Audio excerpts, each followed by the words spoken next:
Hap was terrible in Monday's start, and he's faced the Orioles. Let's talk about Hap right now. So he's faced the Orioles 4 times. He's the opposite of Gary Sanchez and the opposite of Gleyber Torres. I don't know what's happening with him. He is putting himself into the Orioles pitcher's shoes when he's facing the Orioles. It doesn't make any sense. So 4 starts in 2 months against one single team is a lot. It's not an excuse, but it is a lot. So 4 starts against the Orioles, 17.1 innings pitched, 24 hits, 15 earned runs. That's a 7.79 ERA. It's just god awful. Against all other opponents, 6 starts, 35 innings, 31 hits, 15 earned runs, 3.86 ERA. I don't. How do these splits make any sense? So here's what I'm just kind of making sense of this in my head, right? Like you said, they've seen him 4 times, 4 starts. So whether it's yes, it's a major league team, not major league talent, but they have some guys on there that can hit the ball out. When you see a guy that throws a fastball predominantly and then struggles because he struggled the entire beginning of the season so far to locate that fastball, and for whatever reason it just hasn't been an effective pitch, and he's a fastball guy, you're going to get hit around if you're the same team facing that pitcher, because it's all you're doing is looking for a fastball now in a specific zone. And if you get it, you're putting a good swing on it. And all of these guys can hit fastballs. So, I think it's escalated more with him because the pitch that is that's been so good his entire career. His 4-seam so fastball. Bad right now is the 4-seam fastball, and that's a hittable pitch when it's bad. He has thrown that pitch close to 60% of his career. That's been his bread and butter pitch, and it's. I was reading an article on Hap from the offseason talking about his sneaky fastball and that it doesn't light up the radar gun. It's not 98, 99 miles an hour. It's 92 miles an hour, but it actually plays much faster. It's a high spin rate fastball. He hits 94, 95. He's definitely more than 92. Sure, but he's not a guy that you look and see him blazing the radar gun and say, oh, he's a dominant fastball pitcher. But he pitches like one because it plays up. It plays better, plays quicker, plays faster than it really is on the radar gun. He's not lost velocity. As far as I know from checking earlier in the season, he's not lost spin rate. Yes, he's missing location some, but it's just being hit. 701 slugging percentage against his 4-seam fastball. 10 of his 13 home runs allowed are against his 4-seam fastball. He's got a 2.2 home run per 9 rate. He's never had higher than a 1.5 in his entire career. And the majority of them are coming early in the game too. Yeah. He's trying to get out. He's not getting deep in games. No, but it's happening in the first, second inning. How many he's got? I don't have the number in front of me, but just by watching the games all this year, he's got a ton of first inning home runs allowed. But so when you're missing with the fastball like that, and you're trying to get out in front, and you're trying to establish it, like these guys are now just looking for a fastball over the plate in whatever zone that they're comfortable in. They're looking for a specific pitch, I think. And because he can't throw it for a strike, they're spitting on it, and they know that. So they're just waiting for him to come over the plate or come into their zone. And you don't need to do anything crazy when you're going against a guy when he has the best pitch as a 4-seam fastball and he can't locate that thing. You just sit there and wait for your pitch. And I think that's what's happening. They don't have to get cute with him. They could pretty much spit on everything else. And I think this is not a case of, they now know what's coming with Hap. They've known what's coming with Hap for his entire career. Yeah, no, there's something going on with his mechanics. You can tell. So one of the things that, people were trying to compare this to Sonny Gray. And while you're looking at performance-wise, it's not that dissimilar. But the problem is with Sonny, or the problem was with Sonny, was the fact that he never took ownership for his struggles. He never would come out and say, yeah, I'm struggling. I got to fix it.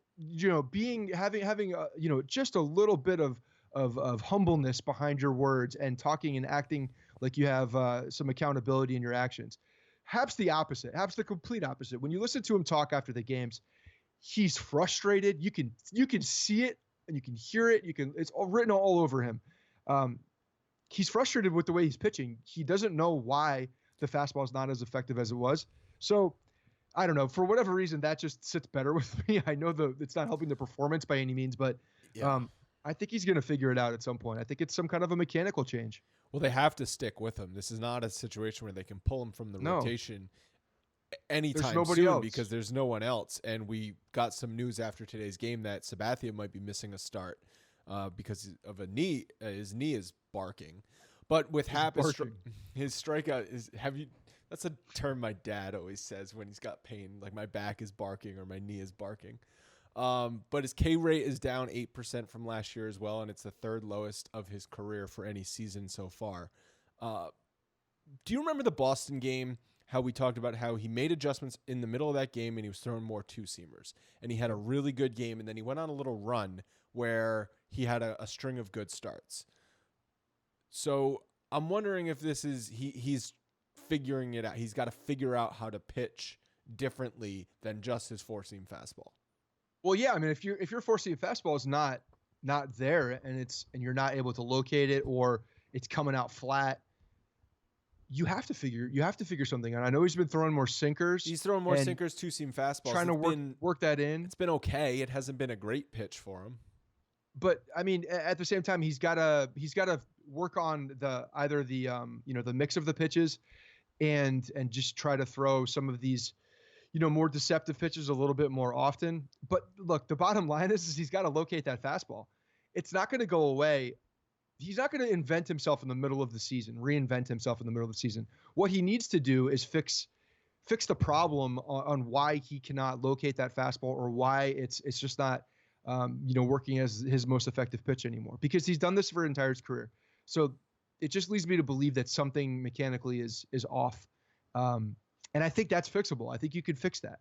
And I know just by listening to him and knowing, what a consummate pro the guy is and has been his entire career, I think he's going to figure it out at some point. I don't have his answers, but I think he will find them. A lot of Yankees fans are not trusting that Happ is going to figure this thing out. I mean, it doesn't seem to me like it's an age thing, and that's pretty much the concern for everybody, right? He's a 36, 37-year-old guy that they signed for a 2-year deal, the third-year option, $17 million a year, and everybody's looking at Corbin. I know everybody's like, oh, look at Corbin, what he's doing in the National League. Fine, the Yankees decided not to go after that because he got a stupid amount of money. I still don't blame them for that, but Happ's been a guy that's been good for pretty much his entire career, and showed last year that really age has not affected him one bit. So, and we're seeing now, the velocity is not down. The spin rate, the last time we checked when Rohan was looking into him as well, not really affected much. Right. So, yeah, but wouldn't that almost that's got to be mechanical? Wouldn't that almost make it more concerning? Well, no, because I think that's just points to the mechanics. I think there's something going on with the way, whether it's the arm slot or I don't know. I'd be guessing at this point, but I think there's probably something mechanical, and they got to find it and fix it. The bizarre thing is he's getting crushed most by Baltimore, who's a terrible team, and he pitched okay against some teams like Boston, Seattle, who when they faced him was a really good hitting team, Minnesota, who's been one of the best hitting teams in baseball. So he's done well against those opponents, and then struggled against Baltimore. Yeah, well, again, if you're seeing a team 4 times and you're not able to locate, it's not like they didn't hit him the first time or the second time. They've hit him every single time. Right. I mean, I get it. He's look, when you see him the first time, sometimes he's still not great. The numbers aren't awesome. He's almost at a 4 ERA. When you're seeing on his 6 other starts. Tell you what, I'd take a 3.86 ERA overall for him right now. Yeah, I mean, it would be great. But that's the thing. Like when you start seeing more teams, a team more consistently, then you still can't locate your fastball. Not good things are going to happen. And I believe his quote after the game on Monday was that the Yankees won despite him, and that's true. Yeah. They came back. Hicks got the sac fly to tie it, and then Gary Sanchez 3-run go-ahead home run. It was a great comeback. It was another great comeback, and a comeback that you're watching that game, and they're chipping away late. And the entire time I'm saying they're going to come back. They're going to win this game.